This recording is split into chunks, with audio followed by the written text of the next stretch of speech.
In the Bible, Philippians 4:6 says, "Don't worry about anything, instead pray about everything, tell God what you need and thank Him for all He had done."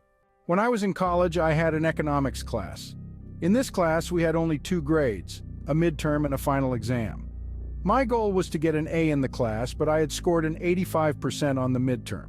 That meant that I needed a 95 on the final exam to earn an A in the class. Immediately after taking the exam, I prayed to God that I would score a 95 on the final. Later that night, I was reading my Bible and I came upon the verse Ephesians 3:12.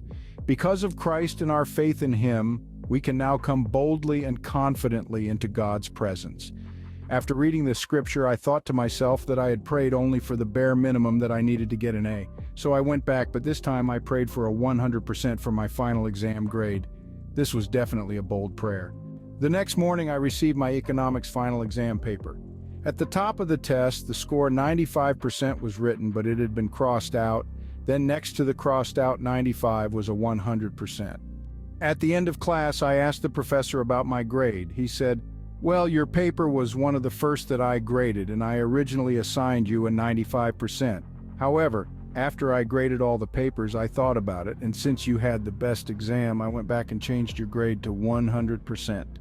I realized that my new grade of 100% was truly the work of God. He had definitely answered both of my prayers."